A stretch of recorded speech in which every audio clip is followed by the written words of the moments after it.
Ole Miss Rebels. As Mississippi's flagship university, we dig deeper, see farther, work harder. We pioneered human organ transplants. We helped prove Einstein's theory of gravitational waves. We are conducting life-changing research that solves the problems of today. We are Ole Miss, transforming lives and the world. Hey, welcome to the POMcast with Stephen Willis. We're going to start in a few minutes, but I want to tell you to hit up our social sites, retweet, share, comment, like, do all of that stuff. It can only help us out and it'll make the show even better. But we're getting ready to give you a lot of good Ole Miss information, and I just thought I would tell you that because the POMcast is starting. Well, it's starting right now. Wait, no, that's a little early. It is starting right about now. Good morning, everybody. Happy Monday. Huge weekend in Oxford. Had a lot of fun watching that game, and Ole Miss takes care of Texas A&M 29-19. All apologies to my boys at the Junction blog and Biscuits and SEC for kind of taking that L home. So thank you very much for listening. I'm your host, Stephen Willis. Before we get started, I do want to tell you about Travel and Cruise World. That's 1-800-330-7461, 1-800-330-7461. What I was trying to do, we're 20 months into this pandemic at this time. People are delaying, and it's lasting longer than it should, but the main thing is everybody needs a vacation. These guys can provide boots on the ground in Central Florida. They know the mask rules at Disney, at Universal, and what's going on, and they can be a resource for you and your vacation so you don't run into those unwanted surprises along the way. So give them a call, 1-800-330-7461. That's travelandcruiseworld.com. See Central Florida like a local. Down below, you can see our podcast lineup. Search any of those with Positively Ole Miss. Leave a 5-star review. We'd appreciate that. You can say whatever you want to. Just leave a 5-star review. That way everybody else can search and find the podcast more easily. Thank you very much for listening, by the way.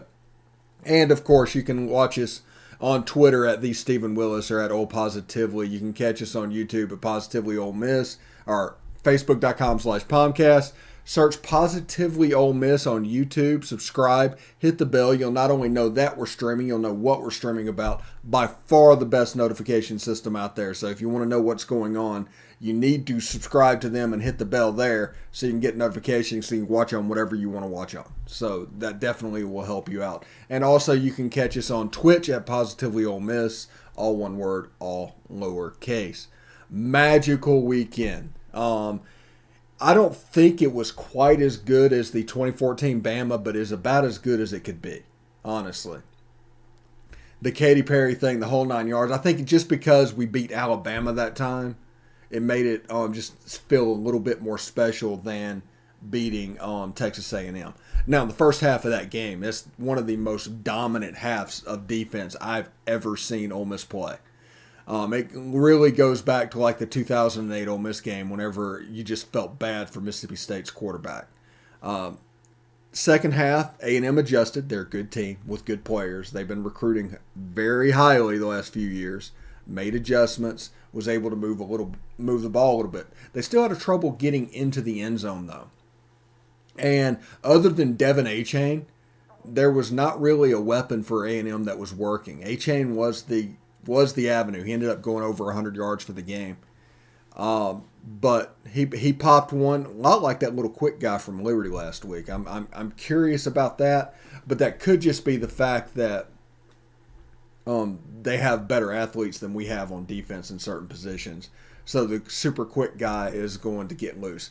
Everybody talks about tackling as a problem. Tackling is a problem. Tackling is a symptom of your defense's talent level. If they're reacting on heart, if they're reacting on things like that, a talented team with good athletes is going to cause them to tackle less good because instead of wrapping up straight ahead, all of a sudden you're 2 feet away and you're doing arm tackles. So there's tackles that can be broken.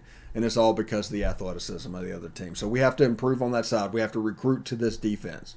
Now, one thing that has to be said, and I will hear nothing, I've told y'all all out. I did a graphic last week about the improvement of this defense. I've been calling this for 3 or 4 weeks at this point. and they came out and actually really defense won that game. Wasn't necessarily an offense. And I know that sounds weird with the offense gaining 400 yards in the first half. I understand that. But the defense won that game. The offense basically went away in the second half. Now, I think a little bit of that is Matt Corral's ankle, because I think he's still getting shot up.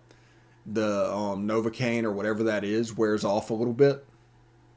So that affects him. That happened also with the beat-up wide receivers in the second half. They just weren't as effective as they were. You see a drop pass. But if Ole Miss plays Auburn with that lineup, just as healthy as they are right now, what they started the Texas A&M game, that level of health, if they do that against Auburn, they win that game by a touchdown. That I have no doubts about. But it is what it is, honestly. But Ole Miss goes to 8-2. They've won 9 straight home games. They are 12-3 in their last 15. They're going for 9 in a row home games, and on Saturday. And I think they're in position. If you just look at it, their hardest road game at the beginning of their schedule is the next one that's going to be in doubt. I think they play Kentucky October 1st of next year, so they have a chance to get to 12 or 13 in a row at home. But the first 6 games of the season next year is extremely winnable. Georgia Tech next year, by the way. Looking forward to that. But they have a chance to start off in a way that can really help them out going into the end of the season. Now, Ole Miss has never had a tougher November. Never. You want to hear Ole Miss in November this year? Alabama, at Arkansas, and Mississippi State. And before Alabama, the last game in October is Texas A&M. So there has never been a harder close to the season. But we'll see what happens, what kind of momentum they can build going through. You can see our Egg Bowl countdown clock. We put that up. It's right there. Yeah. Going to have that run. That is set up, the countdown, until 6:30 Central on Thanksgiving night. So we are almost at 10 days exactly. At 6:30 tonight, we'll hit 10 days exactly until the kickoff of that game. So that is pretty cool. So I figured my whole thought on this was might as well just lean into it and have a good time. So we're going to lean into it and have a good time. So I'm looking forward to that game. The Ole Miss State game is going to be great. Now, I realize I live in Central Florida, and the odds of me running into an obnoxious State fan is almost nil. And you guys have to live with it and go back and forth every day. I get that. But I don't have to go through that. I'm not wired the same way that everybody else is. There's some people on my Twitter timeline last week, they talked about Mississippi State when Lane Kiffin picked State to win the game and everything. And yeah, it was a good pick. I like Mike Leach and everything. It was going on. But there's some people that got upset because part of their fandom is part of being an Ole Miss fan. They also think they have to root for Mississippi State to lose every game. You only have to root for Mississippi State to lose one game. And other than that, it's completely irrelevant. It doesn't affect you at all. You need them actually to win some games along the way. Them beating Auburn last week helped us out. We're still in the race. We're in second in the West. Now, Alabama needs to lose twice. They need to lose against Arkansas, and they need to lose against Auburn. And I don't think either one of those are going to happen. So in that case, we probably need Alabama to win out. If they were to win out and get on a roll and beat Arkansas, beat Auburn, and then beat Georgia, then Ole Miss would go to the Sugar Bowl. Because Alabama to be in the playoff, Georgia had dropped down to like number 4 in the playoff, and Ole Miss would be the highest ranking SEC team. So they would be in the Sugar Bowl at that point. If Ole Miss wins out, I think the worst Ole Miss falls to is the Peach Bowl. So they're going to be in an Access Bowl. Think about that. That's 3 Access Bowls in 7 years. Think about that.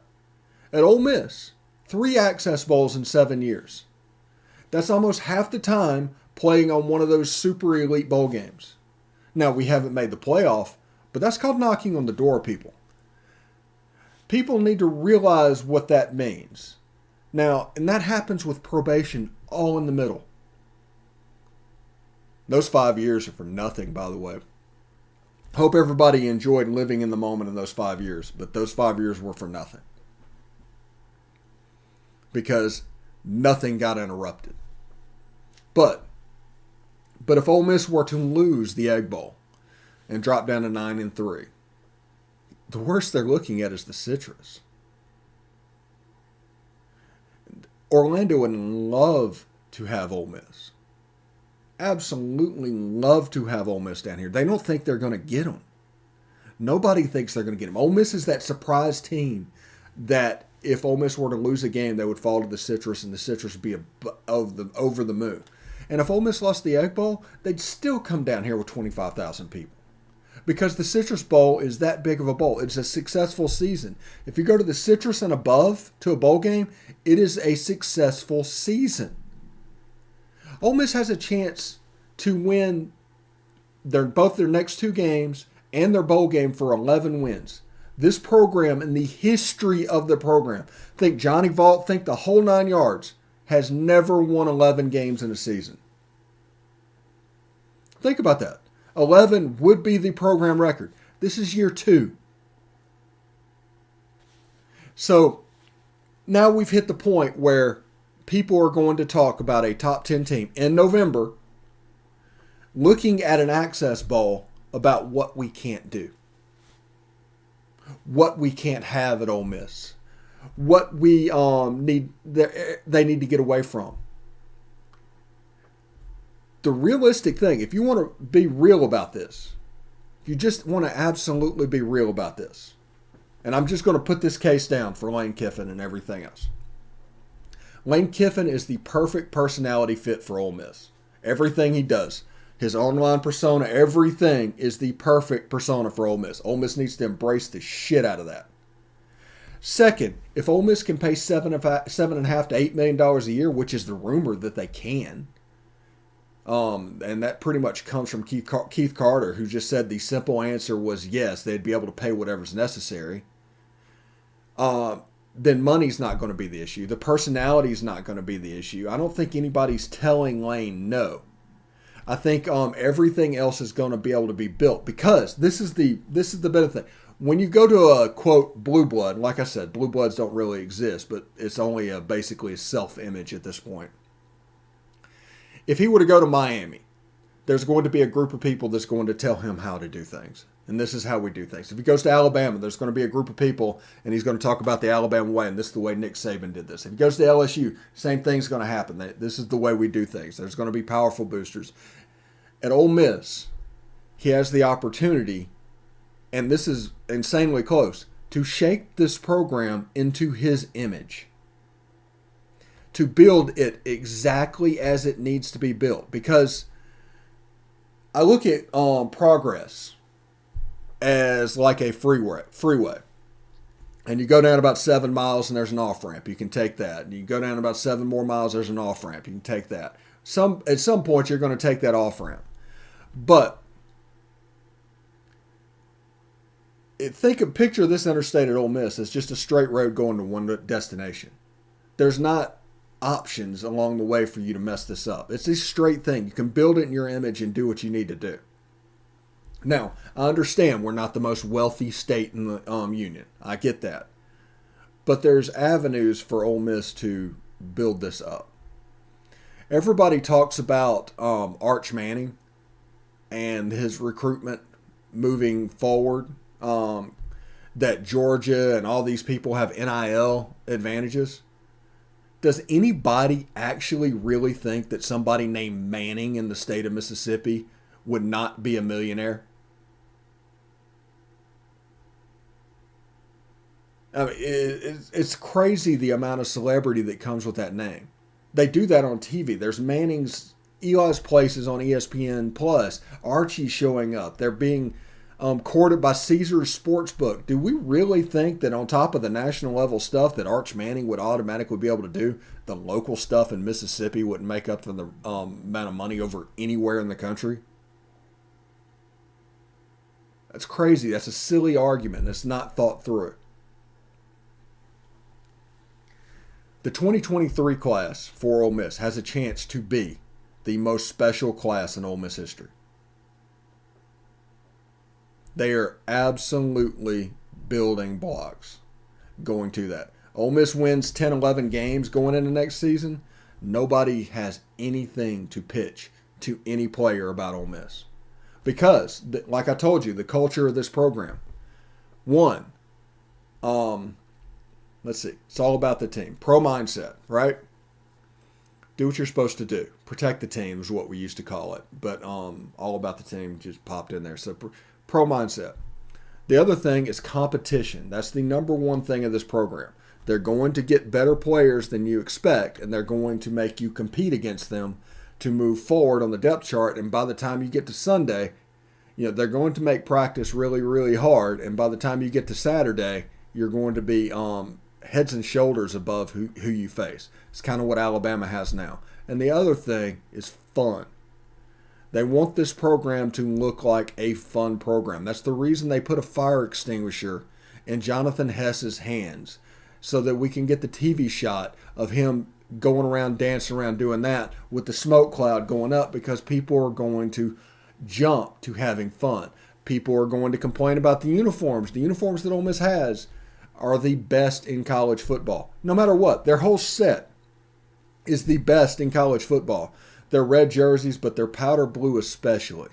Now, everybody will come to you and say, well, no, show me one recruit that picked a school because of jersey. And it's not about picking a school because of jersey. It's about getting the attention of the prospect so that he will visit your school later on. It's about building a relationship, and something as trivial to you as a uniform and the way it appears is going to be appealing to a 17-year-old to get your foot in the door. It's like, man, those guys look really good. I need to call them. Now, maybe it would be fun to go to a game there on campus next year, like if it's a class of 2024 guy. But the 2023s and 2024s have a chance to be unbelievably special in this class. This is a monster getting built in Oxford. And we're building up all different levels. The main thing that you need to do is just let him work. You just get to enjoy it. You get to have fun. You get to have the 10 years that were like 1956 to 1966 all over again. Let this happen. And if you do what you have to do everything you can do to keep him. I don't think he's going to leave. Not this year. So you're get him another year regardless. And it's going to build up everything. It's going to be really cool. All right, before we get into the spread, I do want to talk about the defense. I've been telling y'all for weeks that the improvement of this defense is off the charts. At the beginning of the season, I asked the questions like, Ole Miss finishes 60th in the nation in defense. What does that mean? And everybody said you're looking at a 10-win team. And there it is on the table. The defense is just improving because, honestly, DJ Durkin is a hell of a coach. He just really is. Now, everybody talks about what happened last year, and I get that there's armchair fans and there's couch fans and there's ultimate casuals. I get that. But what happened last year? I'll tell you what happened. The first 3 games of last year was the worst defense I've ever seen an Ole Miss team play.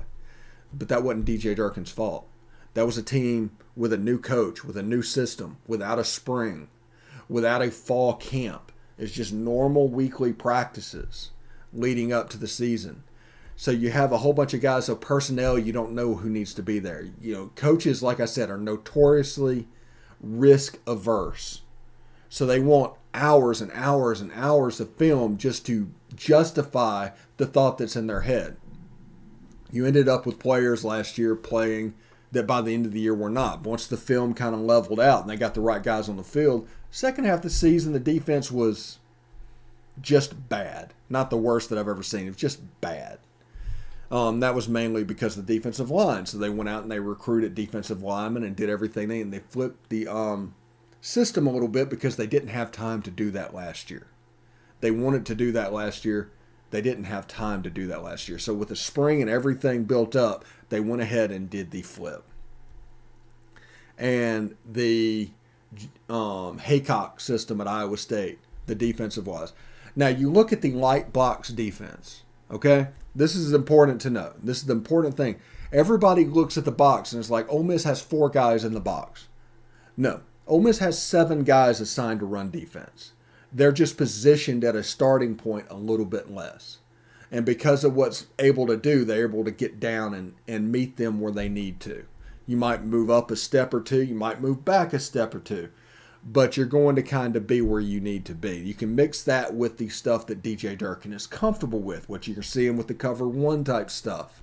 You put those 2 defenses together and you've got a pretty nasty cocktail for offenses to try and figure out. Because if you're throwing out there man beaters, Ole Miss will be able to do the drop 8 and rush the passer with the 2 defensive ends they have.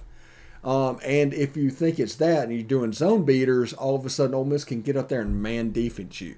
And they play off. Like Dean Leonard is and Tavares Robinson, their improvement from Canada to here is pretty much off the charts. They're kind of what we were hoping for. Now, we knew the transition from Canadian college football to the SEC was going to be a different level. We knew that. It was going to take a little while. I didn't know it was going to take 18 months, but here we are, basically. So, Ole Miss just puts through and does the work that they need to do, and you see those guys starting to take charge. You're not seeing many people throw at Dean Leonard right now. You're not seeing many people throw at Jalen Jones. And when Jake Springer's in there, this defense has a lot. They can do a lot of 3-3-5, 3-3 stack stuff, and it makes this defense very good. That's the reason the defense they replaced Springer with Ashanti Seastrunk this weekend, so they can continue to do those 3-3 stuff and not get overly light. You really need special players on the outside doing those things. It's pretty good to see whenever things get going. Now, here we go with the Week 12 lines. Kentucky plays New Mexico State. They're a 36-point favorite.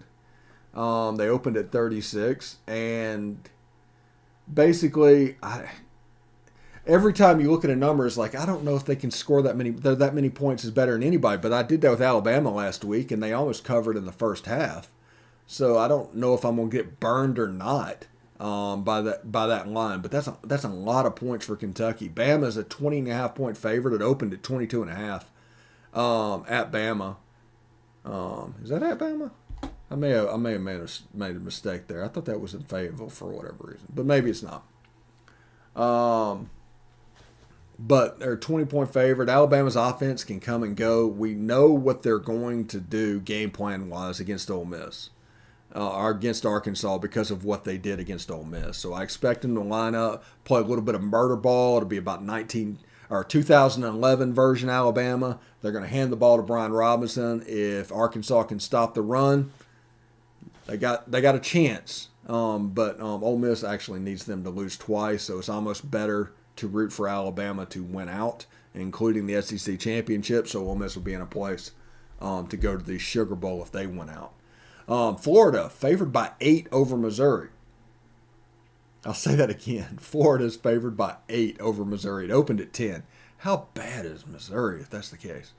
The game of the week last week, or whatever you want to call it, is Florida's 70-52 win over Samford, the Bulldogs. So that is interesting. So the line opened at 10. It's dropped down to 8 almost immediately. The game's at Missouri. I expect it to be cold.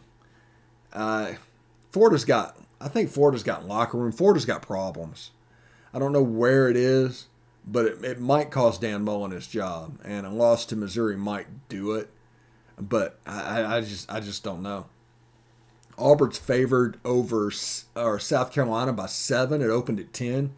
News broke that Bo Nix and Anders Carlson are out for the season. Bo Nix broke his ankle. And in that game where they just blew a 28-3 lead. But South Carolina, I just don't know. Like, we gave them credit for beating Florida, and then Florida does what they did last week, so South Carolina loses credit for doing that. And, it's TJ Finley time on the Plains. But it's a 7-point line at this point. Tennessee's favored by 27.5 over South Alabama. It opened at 27. Tennessee's been dangerous. They've been fun to watch. I'm telling you, Tennessee, if any Tennessee fans are listening to this podcast, you have the right coach. Get out of his way. Get out of his way. And just let him work. And you can see they're building a little bit of a monster. Ole Miss is a 36.5-point favorite. Opened at 34 over Vanderbilt in Oxford. Senior day down there in Oxford. So I'm looking forward to exactly, it's another night game. And, Ole Miss played very few day games. It's kind of amazing. But it's a 36-point favorite. It's kind of a lot of points. I think Ole Miss wants to get up and then get players out of the game and get them ready for the Egg Bowl, because the Egg Bowl is 5 days away after that. So that game could be something. That game could be something where Ole Miss doesn't cover. Ole Miss wins 31-3. Everybody's like, what's going on? Or 31-10 or 31-17. And it's because they got people out at halftime because they got another game on Thursday night. And LSU is currently favored by 29 points over Louisiana Monroe. The game's at Tiger Stadium. LSU opened favored by 28. That is way too many points for this team. I don't think they could score that many points against Air at this point. And they're closing in on the end of the season. It's a game they have to win if they want to go to a bowl game, because I think they've already hit 6 losses. So 7 could be in the cards to hit a bowl game. So LSU could technically have a two-year bowl ban self-serve for the Our Lady of the Lake probation area already. So that is what the lines look like this week. And I'm just genuinely looking forward to how this is going to play out. Now, tomorrow, no POMcast tomorrow. Tomorrow I've got to go over to Tampa General and get a CAT scan to get started for my procedure. And then on the 30th, we've got an MRI to get ready for my procedure. And then sometime in December, supposedly, they're going to actually do my procedure, which will consist of them doing radiation 5 times. It's going to be all automated. So I guess this is how they map my head and what's going on. Now, they probably wouldn't even need necessarily an MRI if it was anywhere else, but it's in my head, and I'm kind of partial to what's going on up there. So it should be a decent event, but we're starting the weirdness on schedule. So tomorrow morning, I go do my CAT scan. Hopefully tomorrow during the day, we'll be able to record with Bill Flowers and the Biscuits and SEC guys for this weekend. But no POMcast. So don't expect us to be live. We're also not going to have any Beast of the East or Best of the West this week.